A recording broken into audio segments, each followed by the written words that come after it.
Welcome, everybody. I don't believe it, but this is the seventh episode of 100% theory and 100% practice.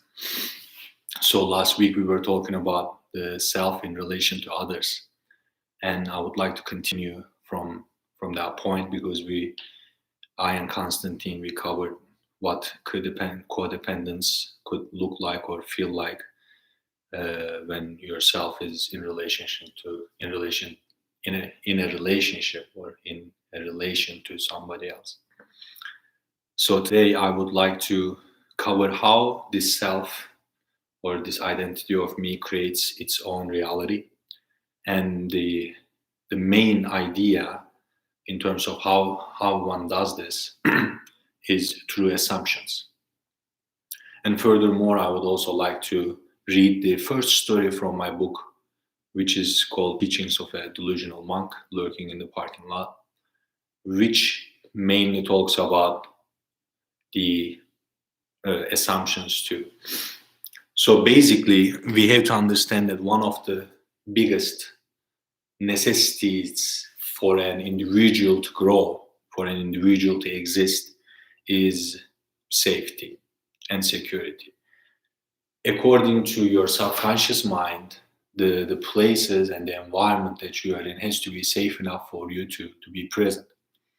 But how does this map of safety or this framework of safety gets constructed is through the early childhood experiences. And unfortunately, as we grow up, we don't necessarily have a sense of this is safe and it's good for my soul, and this is bad. It exists on a physical sense. If you are in pain, if you are like sitting on fire or dwelling in cold, then your body will tell that, hey, this is not safe, and let's move on to a better place in which the allostatic load on our homeostasis is not as heavy.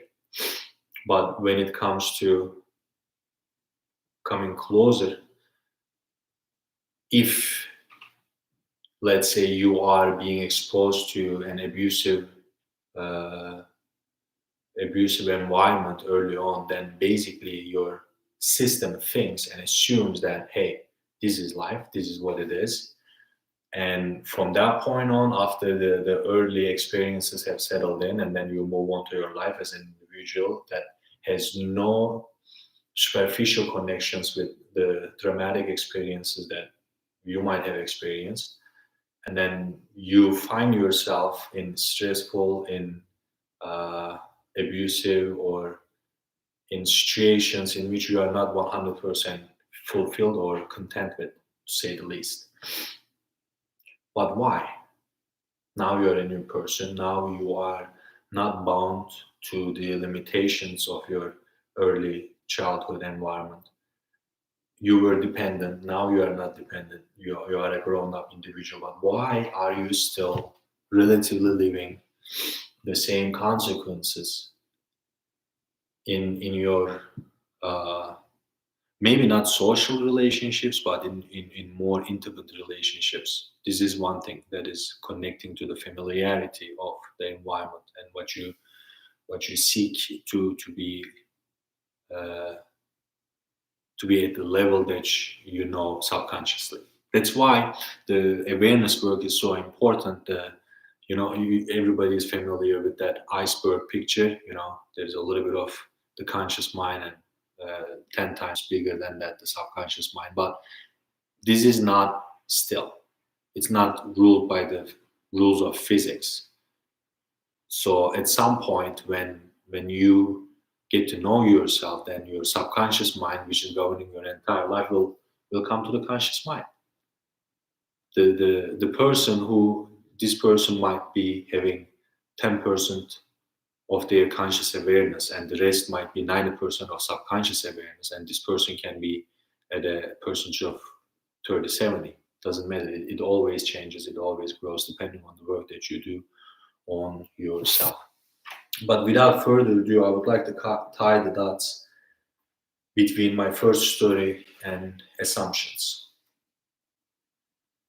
So it starts with, I realized I could read everyone and everything. So I did what I could the best, which was reading, regardless of the fact that I could not yet read the letters of a book at the time. This is the first story of the delusional monk.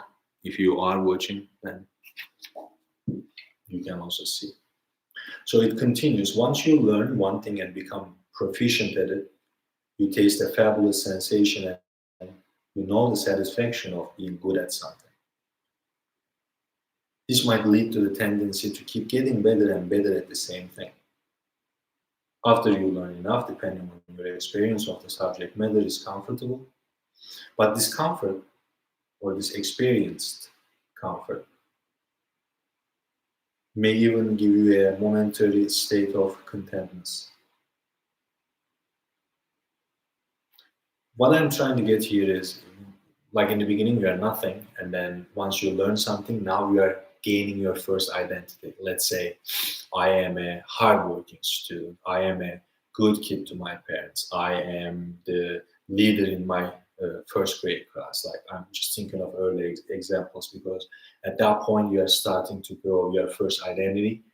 And then let's say my first identity is a good student at school, and then this just keeps getting and getting and getting better. So all of a sudden, within 10 years, I'm good at everything that I do, which doesn't necessarily mean that I'm really interested in them, because I'm exposed to them and I'm doing it. So now I'm growing some kind of an identity to being very good at these things, that I forgot to be a beginner in something else. I forgot how being a beginner in something else feels. Furthermore, because I'm so comfortable with being good at something, now I am in aversion to the feeling of being a beginner, which actually where growth happens, where you start to produce new brain cells, where you learn new habits, and then new motor skills, new language skills, new communication skills, anything new that you have to learn, you will have to get into that beginner's mindset. But according to this, it could be the fact that because you are so comfortable with being good, it might scare you to pick up a new identity, get on a new adventure, because you're safe and sound at this point.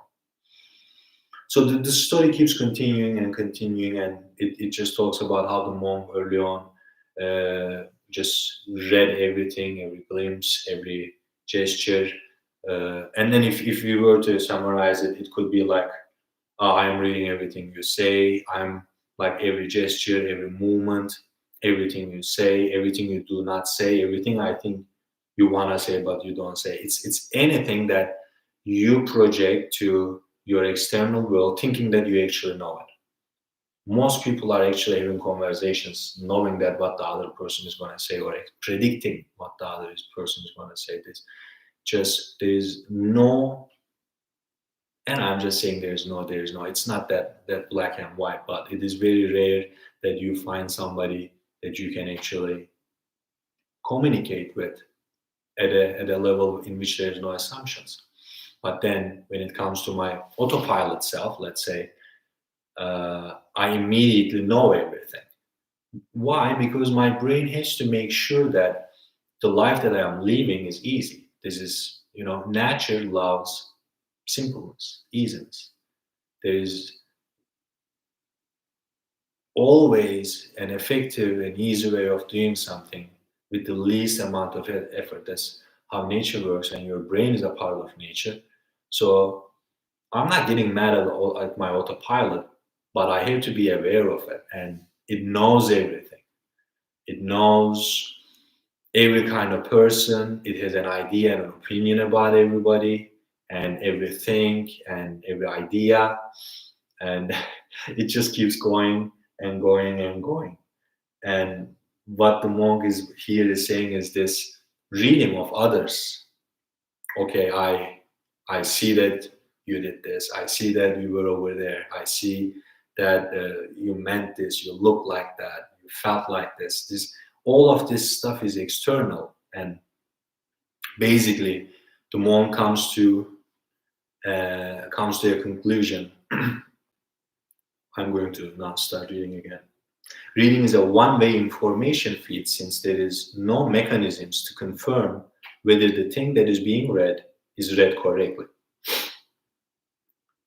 And especially when we are talking about the thing being read as being another human or another event or a sophisticated being, not just words, then it's harder. As there are many little ways to prove to yourself that what you read is what it is, you can find yourself stuck with an outward lens, reading what's going on the outside and trying to make sense of the things that are happening on the outside within your inside. And then this quotes the monk.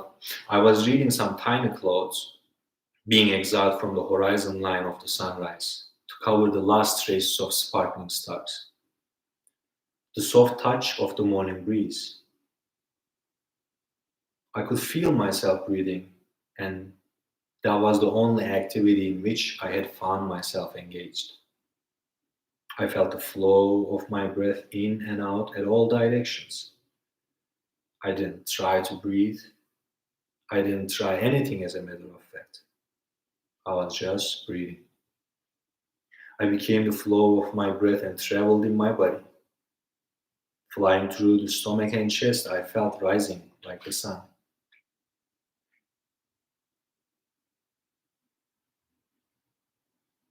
Rising from the back of the neck, slid down through the spine, and I settled in my hip bones, grounded like the earth. Taking an inhale, a vortex across my core. I exhaled, and the vortex spiraled inside of me, and I understood that I wasn't apart from the stars. I flew to my extremities, through the fingertips, through the toe tips. There were no tips. I stretched out beyond my hands and the feet. I speed and expanded like the universe. Exhaling, I got stuck in the throat. I felt heavier, the flow was blurry. It built up through my throat and up to my head, cloudy. As the curtain of mist started to rip, the monk became, or he noticed that he had always been, the reading eye in his mind. The reading eye flipped its angle over 180 degrees, and he redirected the lens of reading on himself. That was the first time the act of reading provided the opportunity to supply an internal and subjectively dependable feedback cycle. His favorite activity of reading had taken an interesting turn. The first time reading himself, the monk realized that reading involved, or one-way reading involved, a highly developed system of assumptions. So basically what he says here, he was the reading eye in his mind, that basically the identity of the monk at that point was his critical voice. This is very common with many people today's world. With everything that they analyze and reason and run their logics with, the critical and almost reasonable voice in their head, they think that it is them. And this actually is what the monk is talking about. And that first time that critical eye, the analytical eye, starts to read themselves, which or read himself, which at that point he understands that the things that he might have read about others might have just been assumptions, which they were. But like what is to take from this is really it is something that is hard. Like start to notice how you regard the external world, and then start from that same criteria to look within yourself. And along the way, I don't know whether it makes sense or not, but compassion and lightheartedness and a sense of fun, because this actually is fun. Otherwise, I wouldn't spend my entire days thinking, pondering, and preaching this. So you just need to this is only for you if you think you need it. That's why this is a podcast that you have to come find. It's not in your face. And If you are tired of the stories that you have lived and the memories that you have played in your head over and over and over again, and the things that you think you understood but it doesn't make sense, then it's time to take a second chance. If it is the second, third chance, doesn't matter. One more chance. There's always one more chance as long as you keep reading. So keep reading and then bring that awareness inwards. Bring that awareness. There's so many things. There's too many things out in the world for you to look, learn, understand. Too many. You will not be able to read all the print that goes within 5 minutes of today, like from the beginning of this podcast to this point. You will not be able to read that is everything that is being printed for the rest of your life. There's too much outside. So when there's too much outside, start to come back home, come back home, come back home. Learn about yourself. This will be it, everybody. I hope it resonated something within you. May you be in good standing, in peace and gratitude. You have a great week.